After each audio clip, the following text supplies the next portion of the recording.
Good. I'm glad that people are showing me their faces because this way I can get to know if I'm putting you to sleep. So then I know that. So if you're here and I can see you, that's good. And I'm glad to see everybody. Okay. If you have something you want to raise a question that is like a point of information, you think you feel you really lost something, just give me a thumbs up signal somehow, and I will try to accommodate to hear your questions. We Okay. can't see you, Rabbi. I couldn't hear you, Jenny. Sorry? We can't see you. You can't see me. No. What are you seeing? You should be seeing me. It's on your. It's the problems on your end, not on my end. I believe. Um, I see a Gary black and screen. Shirelle, can you see me? Allie, just put a thumbs up signal if you can see me. You can see me. Okay, so the others can see me, and my camera says I can see me, and I can see me. Shirelle says she can see me also.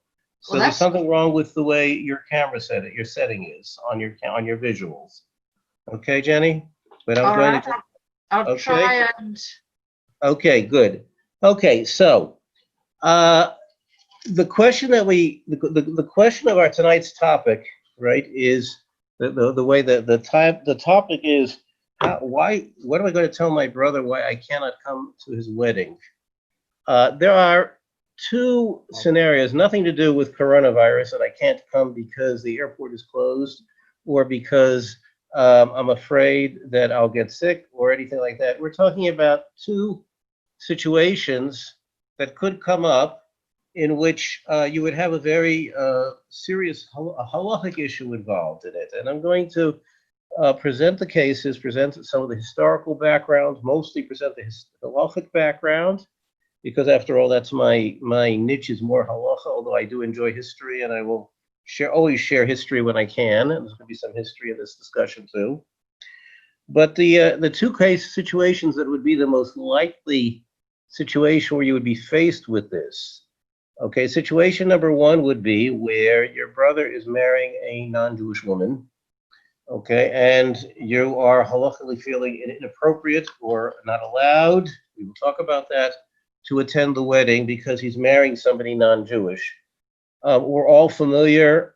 Most of us are probably familiar, if not all of us are familiar with the famous from Fiddler on a Roof, where when at the point at which she's marrying a non-Jew, they sit shiva. This was definitely a very common and standard practice. We will talk about why people did that. It's not halachically required. However, there is a similar situation that goes back to the times of the Rishonim, a little bit different than marrying a non-Jew. The famous Maharam of Rothenburg, famous as being the captive rabbi, his son, okay, believe it or not, baptized. Okay, we are not told the details about the baptism. We do know that unfortunately that was an era when people were forcibly baptized, but we know that this seems to have been voluntarily on some level he baptized. And it's recorded that the Maharam sat a Shiva of 14 days. Shiva is only 7 days. He sat Shiva for 14 days. It's recorded by his disciples, by his Talmidim. Why did he sit Shiva for 14 days? He said he sat Shiva 7 days for his Olam Hazeh and 7 days for his Olam Haba. Okay, that's what it says.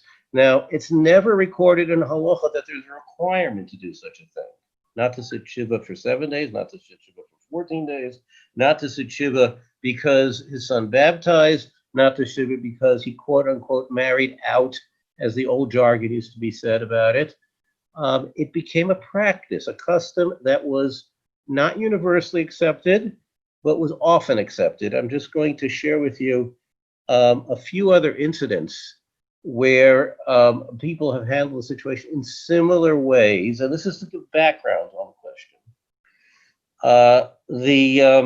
I know of a old style Jewish woman, now passed on, and she would have been, if she would be alive today, she'd be probably 120 or 110 or something like that. She had 4 birth children, 2 sons and 2 daughters, and one son definitely went astray from Jewish background, eventually married a non-Jewish woman.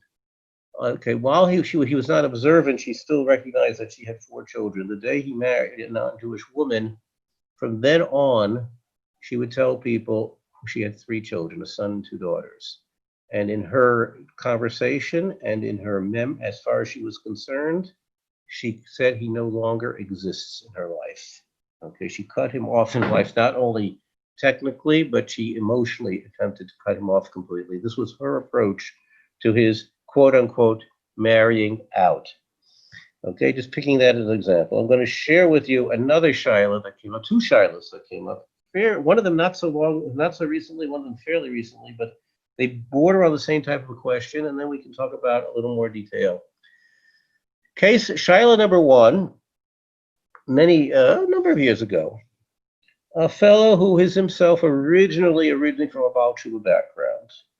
And his parents were always very, very helpful to him. They were typical American, non-involved Jews, very, very typical non-involved Jews. But they were very respectful, honorable about them. As a matter of fact, believe it or not, they were supporting he and his family in Kolo. They were providing major financial support to himself and his family while he was studying in Kolo here in Israel. Now, the background is that there were only 2 boys in the family. Okay, his brother Mike. Okay, as you can imagine, because of the context of the story, Mike got engaged, right, to a non-Jewish woman. Avram, okay, was not planning to go to the States to Mike's wedding. Okay, he was very, very convinced he didn't want to go to Mike's wedding. And that wasn't the question. His parents respected that, and I gave them a lot of credit for it. This was not a corona situation. There wasn't any reason why Avraham couldn't have gotten on an airplane and gone to the States and attended Mike's wedding. He didn't want, his parents honored that decision. I give them a lot of credit. But there was one thing that his parents really, really wanted, and that really disturbed them tremendously. They wanted him to call Mike, right, and wish Mike Mazel Tov.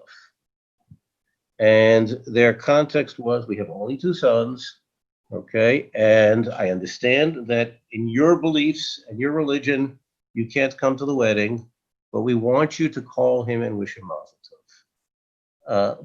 Avram had a Shiloh. He came to ask me the Shiloh. I'm going to present at the end of the shiur how the Shiloh was answered. I didn't answer the Shiloh. I asked the Shiloh from somebody, and I'm going to present to you later on how we answered the Shiloh. So make sure that you stay awake to the end, and that you have to keep involved on this, and try not to put you to sleep too badly. Okay. Case number 2, and this was very recently. Somebody I know well, a good friend of mine, as a matter of fact, a neighbor who comes from a frum background, and probably a certainly more modern background than he is today, but it's a frum background. And his brother is not nearly as observant as the rest of the family is, and they've accepted this over the years. They've had a very, very good, healthy brotherly relationship. This brother is a little bit firmer than most of the family is. The brother who we're describing is somewhat less observant than the rest of the family is. I don't think he ever sent his kids to any type of Jewish day school education, whereas all the other family members sent their children to a Jewish day school education. And we have to change the story just a slight to make it fit our picture here. Moshe, brother, okay, his niece, okay, is now planning her wedding to her girlfriend. Okay, Moshe is not planning to go to the wedding. Okay, but his brother, who was raised observant and knows what observance is and knows what the firm world out, right, is livid over the fact that Moshe is on principle not going to be coming. If Moshe couldn't make it to the wedding, he would have accepted it better. But he's livid over the fact that where are you in the 21st century, right? This is considered a typical, normal situation, and he was absolutely livid that Moshe was not planning on principle, right, to come to the wedding. Okay, we put the wedding in quotation marks. Okay, so we've modified brother to sister, but we all understand the situation. I have been asked this question too about, your brother is, or I can tell you a different situation that was a number of years ago was a woman who raised in a very Jewishly proud family, probably kept a kosher home, I would imagine. Of course, she has become very observant in the course of time. Her brother is now gay and overtly gay. And when his brother and spouse, partner, I don't know what term we want to use, adopted, okay, a little girl, her parents, Chaya's parents in this case, were quite upset that Chaya and husband would not consider the adoptive daughter as a first cousin of their children. Okay, we understand the situation here. Okay, this was not a question of inviting to a wedding. This is more of a question of your brother has a daughter.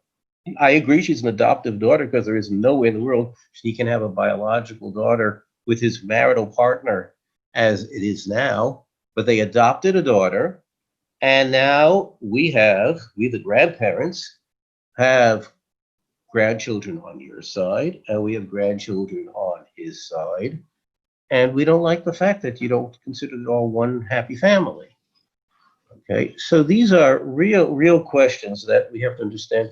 Well, in other words, not just an emotional gut reaction, but on some type of halachic basis to understand, like, is there a halachic basis to these questions and how we treat them? Okay, so with that background, okay, we're now going to talk about, there is actually a halachic basis in the question here. There is a halachic basis. It's called an Isser Chanufa. Chanufa is often somewhat mispronounced as Hanifa, but the real correct pronunciation word is Chanufa. Lo Chanifu es haaretz is actually the wording of the pasuk. It's in Parshas Maseh, but we will, reading the pasuk, you won't get a sense from the pasuk that that's what we're talking about in the pasuk. It really fits much closer into being part of our Torah Shebaal Peh, our oral Torah, in which we have hints added in the written Torah, but we don't have something direct and clear in the written Torah. It's basically part of our oral Torah. And we have this a prohibition called Chanufa. Okay, well, what is Chanufa? Chanufa is usually translated into English as flattery. Okay, now, flattery is a correct translation of the word, but the word Chanufa really carries much, much, much greater meaning to it. Okay, so I'm going to begin with some observations of some of the cases. It's one on my desk. There's Chanufa on a simple level is the following. But we're going to see it's much more detailed, much more important, much more detailed than this is. But starting out at the most superficial level, we know there's a mitzvah called tochacha. Tochacha means to correct somebody or reprove, or actually the root of the word is to prove. And the concept of tochacha is that if you know someone is doing the wrong thing, that you correct what they're doing, or you influence them towards doing the correct thing. Now, we're well aware that that's not an easy mitzvah to perform. And many poskim today, including, for example, the Chazon Ish, who I guess is already not today, but a generation or two generations ago at this point, felt that tochacha is a hard mitzvah to perform today. Not that the mitzvah doesn't apply, of course the mitzvah applies. But tochacha, he says, has to be done in a way that the person receiving the tochacha has to clearly understand that you have no intention except to help them. If they feel on any level that there is self-interest in it from your part, then you can't accomplish tochacha. And therefore, basically what the Chazon Ish says is that in our day and age, there really is no way of fulfilling the mitzvah of tochacha.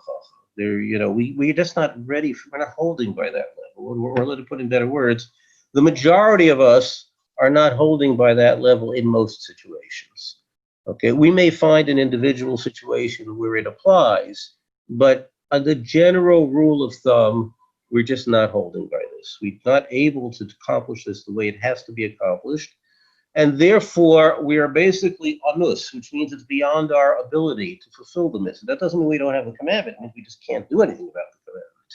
We have the mitzvah, we simply just cannot do it because we're just not holding by that. And if the Chazon Ish says so we'll work on that assumption for most cases, that we will say that most situations tochacha doesn't necessarily apply to us.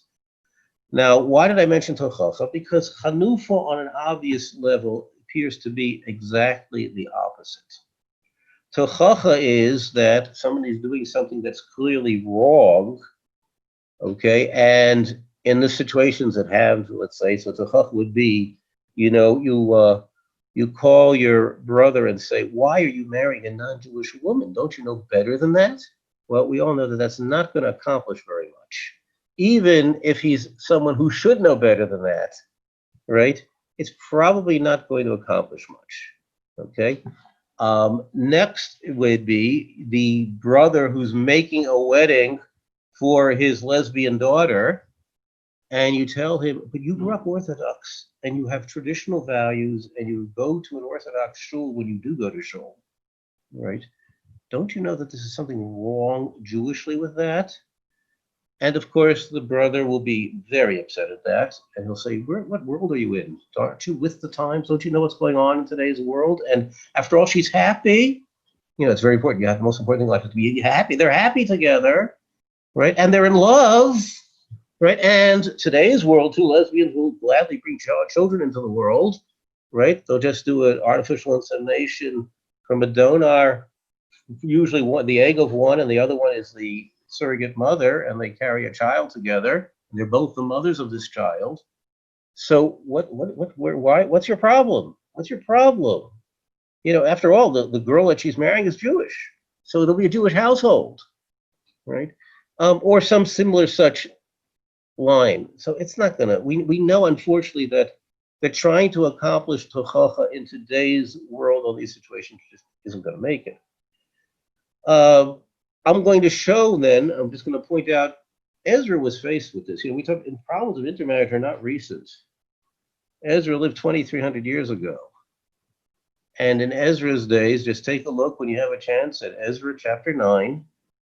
And the very, very involved Jews who were completely committed and involved, as far as we can tell, in every other way, had non-Jewish wives, and not just one or two. Many of them had married non-Jewish women. Major, major problem. Now, Ezra's approach to the issue is something that most of us would have a lot of difficulty with today. And we try to figure out how Ezra succeeded. The Pasuk tells us in Ezra that when he found out what had happened, Ezra prayed to Hashem in public, taking the blame on himself for the entire Jewish people, that this had happened and that this was ongoing. The people saw how upset Ezra was. They saw his prayers and how upset he was, and they sent away their non-Jewish wives and non-Jewish children. Okay, we would find that a very foreign thing to do. We would find even more foreign that he was successful. Okay, we'd find very, very strange about both of those. Okay, so with that background, okay, I'm going to share with you just a little bit of something before we go on, before explaining Chanufa.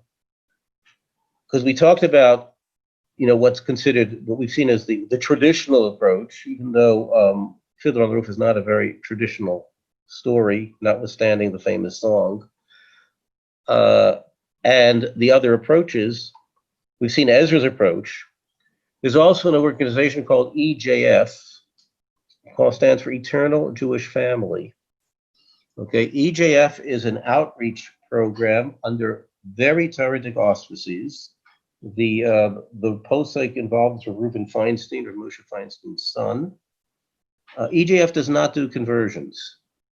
EGF does outreach to intermarried couples.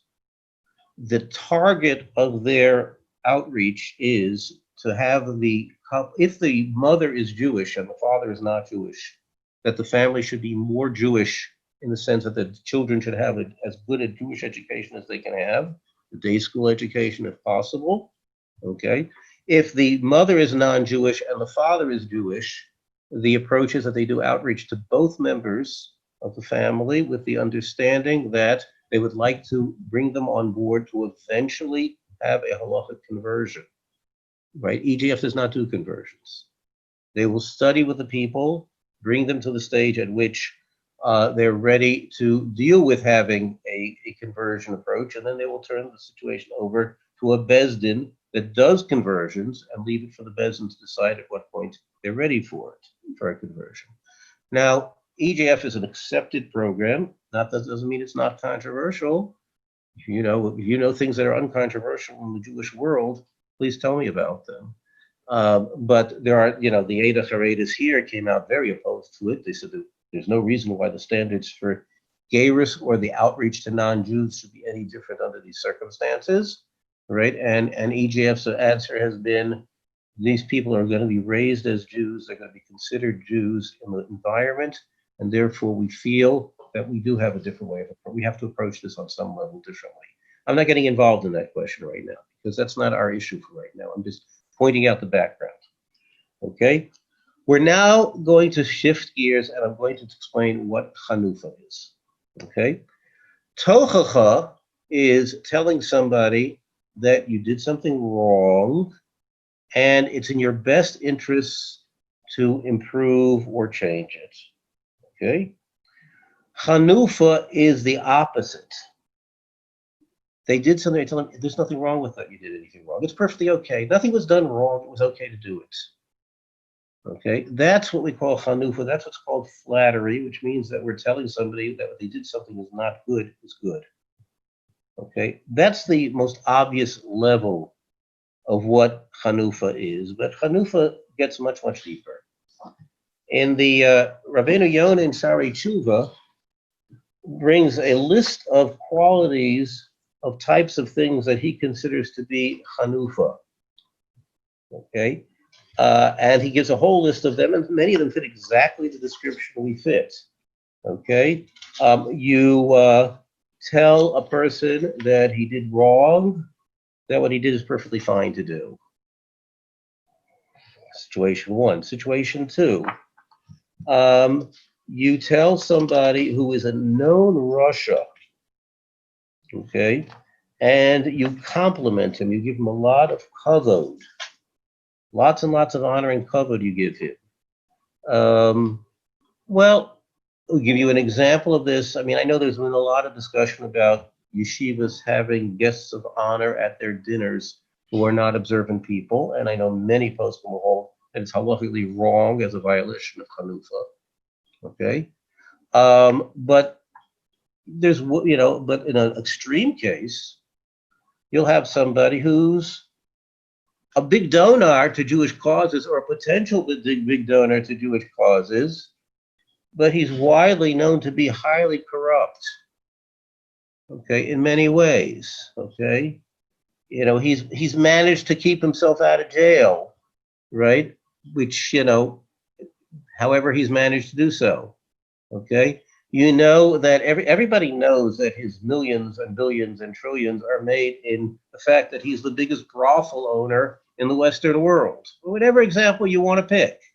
Okay, where there's a disgust. Okay, that for sure is prohibited. Okay, maybe on the other situation we can find a legitimacy. I don't think so. I think it's halakhically problematic to make a guest of honor at a banquet. And I think it gives a wrong educational message too, because what you're basically telling the children in the school, whoever they are, right, that, we're telling you once that we tell you what you have to be, etc. But you should know that when you grow up and become big in the outside world, you make a lot of money and you're willing to donate it or bring your friends in to donate it, then you're glot kosher regardless of what you do. And that's a very disturbing factor. And that is exactly what we lie in the prohibition of Hanufa, right? And in this instance, okay, right, we're talking about not only, a Hanufa, but an educational problem in the case that I've given. But that's background to understand what Hanufa is. Now, I'm just going to share with you one other case here that Rabbeinu Yonah includes in his rules of Hanufa, which just doesn't seem to fit in well. And we're going to have to analyze, understand why this Hanufa, and then we will easily, when we get to our end, we'll see why. Rabbeinu Yonah picks the following case. He says that you are a very well-respected leader, okay? They have asked you to appoint or recommend someone, okay, for a position, okay? You chose somebody who is not appropriate for that position. Rabbeinu Yonah says that's a violation of Hanufa. It's one of the 9 categories he has here of the prohibition of Hanufa. And the question is, what does that have to do with Hanufa? Why is that flattery? What's the flattery involved over there? What is the lack? Are you supposed to admonish somebody and you did not admonish, you complimented them. So Hanufa clearly, in Rabbeinu Yonah's mind, means something else, okay? And we're going to see in the next step here is that I'm going to show you how serious a prohibition Hanufa is viewed by in Chazal. And once we see that, we're going to realize that, hey, there must be much more involved here than just being what we call usually flattery. Okay, got it this way, different angle. Works just as well. You now get a slightly different angle with me. Okay. Okay. The Mishnah in Sota. The Mishnah, it's almost out of context completely in Sota here. It's very tangential. The situation was that the Mishnah is telling us about the mitzvah of Hakel. Hakel is a mitzvah that every 7 years, when we had the Beis HaMikdash, there is a mitzvah that you come to Yerushalayim, to the Beis HaMikdash. The Jewish king, who is, after all, not the religious leader, okay, he's the political leader of the Jewish people. They create a huge platform for him. He goes at the top of the platform. It describes here how they do a major presentation of the Torah. He goes to the top of this platform. He sits down, which is itself a novel idea because ordinarily no one is allowed to sit in the Beis HaMikdash. Only the Melech is a special honor that he's allowed to sit there. And only if the Melech is descended from King David, from David HaMelech's family. The Melech there, they bring him the Sefer Torah, and he reads from the book of Devarim, okay, certain important parts. Now, the message of Hakel is beautiful. It's not our topic for tonight. It's a very powerful message of how the Jewish community and Jewish people are supposed to be run, where the political leaders of the Jewish people are supposed to be people who place full observance and concepts of Torah as their most famous, most important facet in life. And we had such when we had kings like David and Shlomo and Chizkiyahu and Yoshiyahu. We have had such kings. But although I highly respect Benjamin Netanyahu, and I've highly respected Menachem Begin and some prime ministers of this country, they're not in that league. Okay, they're not the type. Okay. The Mishnah story is as follows. Agrippas. Now, Agrippas was a descendant of Hordus. Hordus was not of Jewish family background. Hordus was not allowed, according to Halacha, to be the Jewish king. Of course, that wouldn't have disturbed Hordus. Hordus was also a heavy murderer. So, if you murder in order to ensure your throne, you're not going to be concerned about minor things about whether you are appropriately the halachic correct person to be king. Agrippas was a descendant of Hordus. Agrippas was an exceptional human being in many, many ways, including the fact that he was Torah observant himself, fully. Okay? Agrippas HaMelech knew that he was not really supposed to be the king of the Jewish people.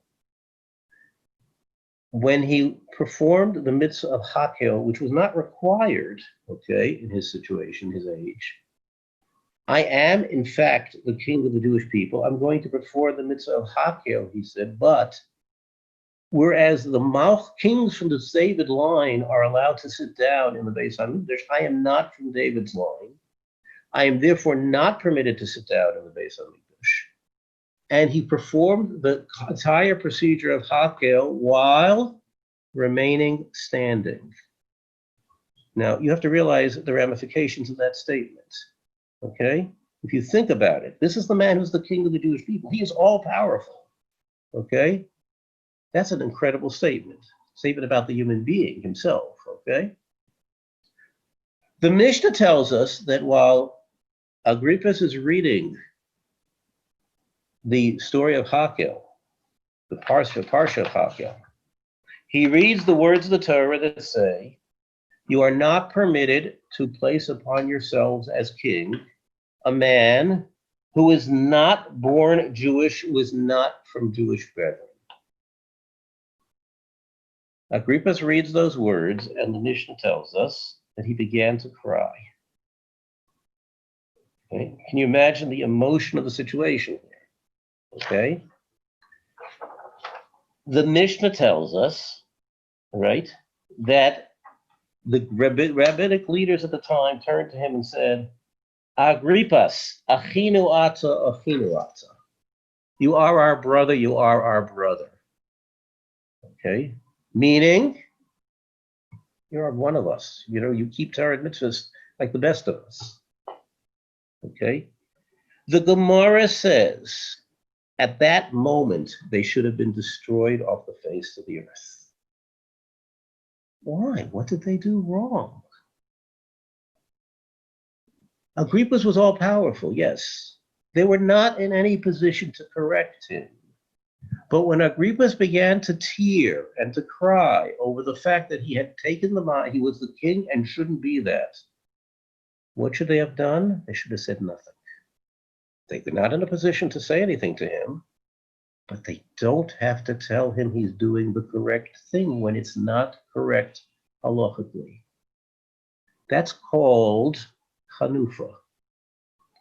However, the Gemara says that they should have been destroyed. 1 second, folks. Isn't that a little extreme?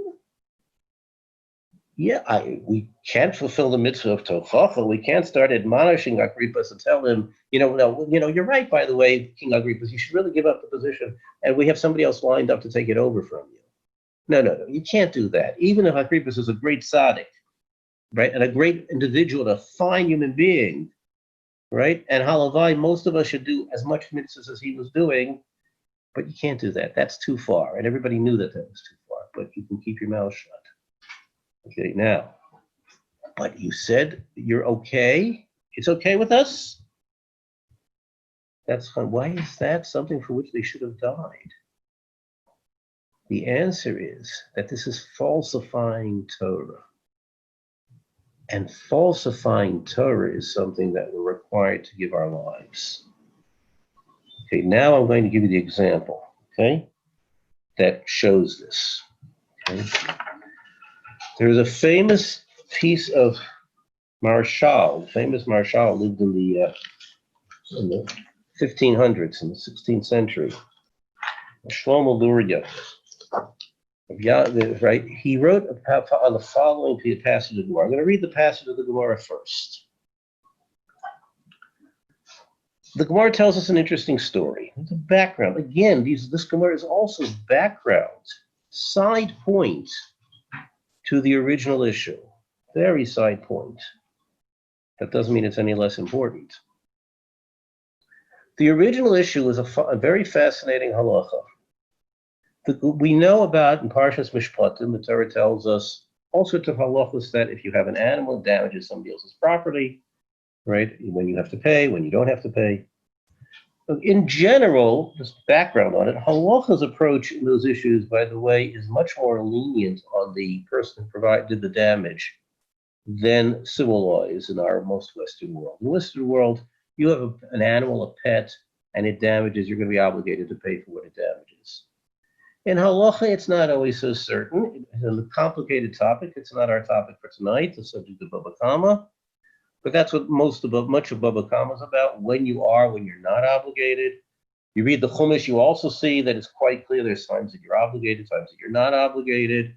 Okay, so the question was not that. It was a very specific halacha. The halacha is that when a Jew's animal damages a non-Jew's animal, Bezdin will paskin that the Jew does not have to pay. He's exempt from paying. When a non-Jew damages a Jew's animal, Bezdin will paskin that he's obligated to pay. Now that's an extremely halacha, it's an unusual halacha because it just doesn't fit. There's no such rules like that anywhere in halacha. When you examine halacha, you don't find that, I'm obligated to, there's no difference. Jews and non-Jews are the same. All ethical, moral circumstances, there's no difference between a Jew doing something to another Jew or to a non-Jew. The situation is the same. There's no difference. So why is this halacha different? And the Gemara says that there's a very complicated reason in here. I'm just going to touch on it for our audience briefly. And it has to do with the fact that when the non-Jews did not accept or observe the Zion Mitzvahs Bnei Noach, the 7 Noachide laws that they were required to observe, there was a leniency placed in terms of their property rights. Okay. Now, we're well aware that that's not going to be a very popular thing to tell over to people. And now that's background to the Gemara story. Okay, the Gemara story is as follows. Okay, it happened that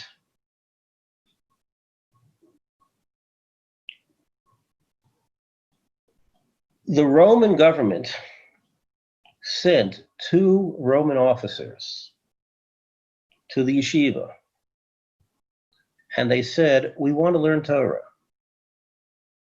Now, we know the halacha is you're not allowed to teach Torah to a non-Jew. Okay, if the non-Jew studying for Gerus, maybe a different story. Tosfos asks this question: how could they accept these people into the yeshiva? And Tosfos gives 2 answers. One answer was that they were afraid of the government. If they told the government, we're not accepting these 2 people in, that was a life-threatening emergency, pikuach nefesh. And although you're not allowed to teach a non-Jew Torah, but it's not something that's Yehareg Vayav, or it's not something that you're required to give your life for. It falls way behind Shabbos, and we know in a Shabbos emergency, right? If you have an emergency, a life-threatening emergency on Shabbos, or Kashrus, or almost all our other mitzvahs, right? It supersedes the Shabbos, supersedes Kashrus. It supersedes the prohibition to teach a non-Jew Torah. Okay? I'm going to go with that approach. This brings another answer, which I don't want to belabor for right now, just to keep us on focus. These 2 fellows, who were clearly spies, implants, okay, in the yeshiva, and the Rabbanim knew why they were there. There was no question. They knew why these 2 fellows were there. And they conducted the yeshiva pretending that these 2 people were not there to the best that they could. And when they left, and it says that they studied the Torah 3 times. They studied the whole Torah a first time, and a second time, and a third time. And then they said the following. When they left these 2 Romans, they said, we have studied your Torah thoroughly. And we are absolutely convinced that every line in your Torah is absolutely true.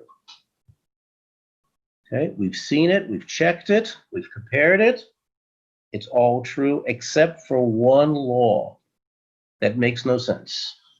There's one law in your entire Torah. There's one law that does not fit in, that we have no explanation for. That law is an inconsistency.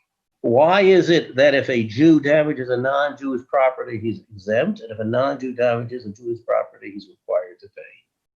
We don't understand this law. It doesn't fit. Everything else fits, but this doesn't fit. But they said, according to the Rishalmi, they said, because we've been so impressed by your Torah, when we go back to Reb Rome and file our report, we're going to leave out this fact. We're not going to say a word about it. Okay? So they had a sigh of relief, and the Gemara goes on in its discussion. But there's a big question in this Gemara, which the Marshal asks. Anybody in the audience think that they have a really, really good question on this Gemara? I do. But I have the benefit that I've seen this Marshal before. Nobody has any questions? I'll ask you the question. If a life-threatening emergency supersedes Shabbos, and it supersedes Kashrus, why couldn't they simply have told the yeshiva on the days that these two fellows were there, change the halacha? Either tell them that a non-Jew damages a Jew's property is exempt, or tell them that Jews who damages a non-Jew's property is obligated to pay. Right? Then you don't have the problem. You knew that these guys are good chance they're going to pick up on it, right? You didn't explain the reason for it because you were afraid to, right? So why not just make a little change in the halacha? Now that you hear the question, is it a good question? Not fingers up if you think it's a good question, folks. Guess not everybody thinks it's a good question. Not everybody raised their fingers. Okay. It's a good question, folks. What do you think the answer is? Marshal says the answer is that you may not falsify Torah, and that is a Yehored Val Yavra. That is something that is more important than losing your life. Evidence that the Marshal is correct is the Gemara I quoted you before in Sota. That because they told Agrippa something that was not halachically true, they told him, it's okay for you to be the king. You're our brother. You can be king. No, you can't be king, Agrippa. Halachically, you're not allowed to be king. We can say that, well, you're going to be king even though it's halachically not accepted. We cannot say it's halachically acceptable for you to be king when the halacha says it's wrong. That's falsifying Torah. We are under no circumstances allowed to falsify Torah. Okay? That's a pikuach nefesh. It's not even docha that. It's not supersede that. Okay? Now we can explain Chanufa much deeper. Chanufa is not simply the fact that I'm supposed to admonish this person and instead I'm telling them they did the okay thing. Chanufa is, I'm telling them, the Avera that's being done, right, is not an Avera. I'm implying that, directly or indirectly. I'm going to explain to you Rabbeinu Yonah in Ashari Tuba now, that case when he said, which you appointed somebody to be a halacha religious authority and they're not appropriate to the position. That's a falsifying of Torah. That's why that's included under Chanufa. Chanufa is anytime you falsify Torah. If you create an honoree at a guest banquet for a yeshiva who does not deserve to be honored because of their personal lifestyle, not only is that a terrible educational message, that's a falsifying of Torah. And it's not permitted under any circumstances.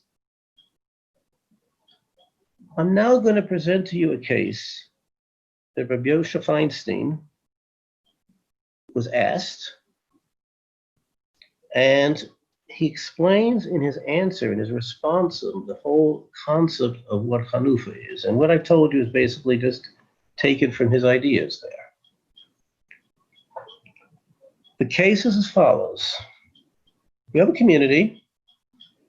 There was a not unusual situation, unfortunately, where you had an older woman who is now getting on in years, and she's been always an involved, committed member of the community. She has a son who's a very fine individual, but he's not at all observant. He's not married Jewish.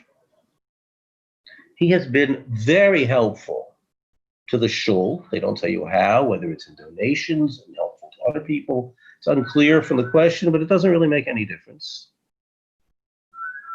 The shul has had a policy until this point. Okay, the shul has always had a policy that we never gave this man an aliyah to the Torah. No matter how much he helped the shul, no matter how much he helped the individuals of the shul, right? We have never given him an aliyah to the Torah. Okay, why have we never given him an aliyah to the Torah? He believes in God. He probably keeps a seder. He might even fast on Yom Kippur. Right? So his bracha, when he says a bracha on the Torah, he believes in God, and he's going to say Baruch Atah Hashem. No. But it's a chanufa that people know we're giving him an aliyah because he's a big donor to the shul, notwithstanding the fact that he's married to a goy. Goya. Right? That's a chanufa. Right? The question they asked Rav Moshe Feinstein is the following. We've never given him an aliyah. We would like, because they think it would be very beneficial to the members of the shul, to the community in general. He does a huge amount of chesed to people in the community. And we're afraid that once his mother goes the way of all flesh, we'll never see him again. We want to have a little bit of being makar of him. And what we want to do is, we're not going to give him an aliyah. We're not going to ask him to hold the Torah. Not to take the Torah out of the Aron Kodesh, not to put the Torah back into the Aron Kodesh, that we would never do. We want to give him an honor to open the Aron Kodesh. Just to open it. To open the Aron Kodesh. Are we allowed to do that? Is that chanufa? To most people, that wouldn't even be a silly question. What do you mean? What's wrong with having him open the Aron Kodesh? And Rav Moshe says that there's nothing wrong with having someone who is not personally observant open and close the Aron Kodesh. Nothing wrong with it halachically. But the issue here is that everyone knows, why are you doing it? Okay, you're doing it because although he is, okay, one of the people here signaled, right? Because he's a donor, he's got a lot of money, right? And we're going to look the other way at his lack of observance because of the fact that he donates a lot of money. And that is a prohibition of chanufa, right? And that's what Rav Moshe was concerned about, okay? And that's what the Rav who asked the question was concerned about. And Rav Moshe goes through all the cases, a bunch of cases in the Gemara, all sorts of cases about whether chanufa applies or not. We don't have to go through all the cases. We know the principles now of when chanufa applies, what the idea behind it is. Okay? And that's Rav Moshe's discussion about it. And he says it really ultimately depends on, in this community, in this shul, how will they interpret why we gave this man opening and closing the Sefer Torah? If it's only because of the chesed that he does for the peoples of the community, and there's no halachic violation involved, Rav Moshe says you're allowed to do so. Because people will say, you know why they're giving him psicha even though? But because he does a lot of chesed. And for the chesed he does, that's why they're doing it. But here, how Rav Moshe looks at it, okay? Now we want to compare and look back at some of our original questions. Let's take Avram's case. If you don't remember who Avram was, Avram's brother, Mike, is marrying a non-Jewish woman. His parents are accepting the fact that Avram is not going to show up at the wedding. But he's they're really disturbed about the fact that Avraham is not willing to call his brother and wish him mazel tov, right? On his getting married, on the day that he's really marrying the woman of his heart. Bizarre. I didn't know what to do with the shayla. At the time, I knew that my very close friend, Rabbi Shurin, who was the head of Midrashat Rachel, had a weekly he used to go to talk to Zalman Nechemia Goldberg, one of the top poskim of our generation. And I saw Rabbi Yitzchak, and we talked about the Shiloh. And I said, could you do me a favor? I don't even know who to ask the Shiloh from, who to reach about this Shiloh. You still go to Zalman Nechemia every week? Yeah. I said, can you ask him the Shiloh from me? Sure. So you think this is an open and shut Shiloh. Rabbi Yitzchak understood the Shiloh well. Rabbi Zalman Nechemia understood the Shiloh well and spent a lot of time thinking about the Shiloh. You know, he said, Avram cannot, under any circumstances, call his brother and wish him mazel tov on the fact that he's marrying a non-Jew. That is chanufa par excellence. You are telling somebody that it's acceptable, that's unacceptable, and it's a falsification of Torah values to accept such a thing. Right? You may not do that. What can you do? So now Nechemia thought about it, and he said, okay, tell Avram to do the following. He should call his brother. This is Rav Zalman Nechemia as a posek working it out. Tell him to call his brother Michael, I wish you only true happiness in the future.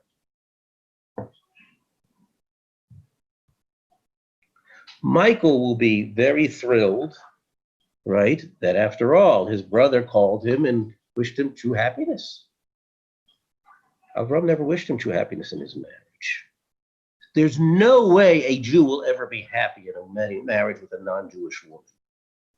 There's no true happiness in that. His body isn't happy, and his neshama is certainly not happy. You aren't wishing him a mazel tov. You're wishing him that the marriage never take place and that it break up soon. Right? Or that she becomes a properly observant Jew, which would be Michael's worst nightmare. That's okay. Now, hear out. Rav Zalman Nechemia took the situation very carefully. What can we say? We're misleading him? No, that's not called misleading them. And even if it was, you're allowed to mislead people for shalom if necessary. This is not misleading. If they understood what you were saying, it wouldn't be misled. They want to be misled.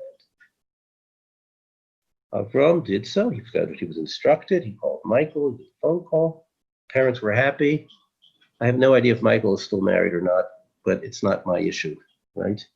I'm just pointing out how sensitive and delicate one had to be to avoid violating a serious prohibition of the Torah in this situation. Okay? Honoring somebody who should not be honored because they're not Torah observant is a serious problem, okay, with its many ramifications. Okay? If your brother decides that he's quote unquote marrying his male roommate and he's going to make him into his husband, okay, you cannot in any shape or form approve of it. Okay? And I have a strong suspicion that according to halacha, a Jewish bakery asked to bake a cake in honor of a gay or lesbian couple's wedding and decorate it for that purpose may involve an Isser Chanufa, whether or not the United States Supreme Court accepts it or not. It doesn't change our halacha. I'll share with you what Rav Yaakov Weinberg poskined in situations similar. He's gone already enough times that there was still a element of embarrassment to a certain extent about people having gay and lesbian relationships. But intermarriage was certainly not a problem. And the question was what to do when your brother is living with a non-Jewish woman, married a non-Jewish, your sister is living with a non-Jewish, or living with a woman that they considered themselves to be quote unquote married. And if you don't send them both an invitation, they will be very incensed. Are you allowed to send them an invitation? The Weinberg Poskin, you can send to both parties an invitation, but not as a couple. You could send 2 invitations to the address. One of them to Mr. So-and-so, and one of them to Ms. So-and-so. You're allowed to invite a non-Jewish woman or a non-Jewish man to a wedding you're making. You're allowed to invite a couple who in their personal life does things.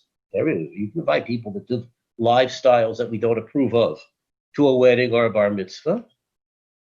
It's only a problem if we are inviting them as a married couple. Send them separate invitations.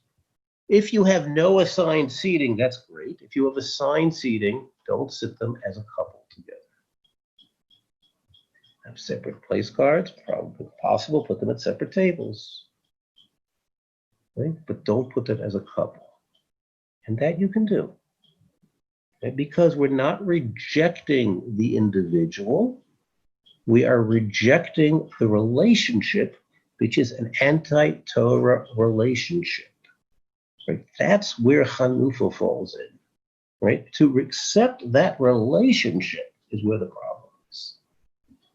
Chaya, who had her really serious question, which was her brother is, quote unquote, already married his friend, his boyfriend, his husband, and now they've adopted children. And now the question is, well, now that they've adopted, is that child your child's cousin? I'm going to leave you with that to think about it. I'm not going to give you a definitive answer unless you have the Shiloh. Okay? I'm just going to share with you a recent Shiloh, not that long ago, asked to me by a Shurim student. This student happens to come from a frum home. Her entire family was frum at one point, so let's put it that way. And she has a cousin with whom she was at one time close, who is now overtly gay, or overtly lesbian, I guess is the correct word, and is pregnant, or had become pregnant. And at the time that the child is born, okay, their plans are, if it's a boy, they're going to give him a bris, and they're going to raise the child as Jewish. Right? Do you send them a mazel tov wishes on it? Okay. Is the child part of the relationship? I'm not giving you an answer. I'm just pointing out the subtleties of the questions here. Okay? Very, very subtle, not so simple. Exactly where we're going to draw our halachic line, and that's why we have Rabbanim and Poskim. It's one of the reasons why I did not want to handle Avram's question myself, and I was so glad to have Rav Zalman Nechemia give such a brilliant answer and explanation, which I could now understand and relate and work with and use. Okay. Back to our original questions. Quick review. Okay. How do I tell my brother that I'm not coming to his wedding? It could be the wedding he's going to go through. It could be the wedding he's making, right? With a Jew and a non-Jew, or 2 same-gender people. My coming to that wedding, is that not a statement that I approve of this relationship? Why else am I coming to the wedding? Good problem. Good question what to do. Right? Whether I can or I cannot. I think I cannot. What can I do? Okay, we have Rabbanim to ask Shilas from. What to do in the circumstances. Okay, but at least now we understand why there was an old practice when people married, quote unquote, married out, to sit shiva for them and to cut them off from the family. In today's Western world, I don't know that that's called for, because I think that they really don't understand. And it's coming to the point where they don't understand what same-gender marriages are either. And therefore, we call for a different response. Not that halacha changes, but the circumstances of what Hanufa is and isn't will change. See everybody next week.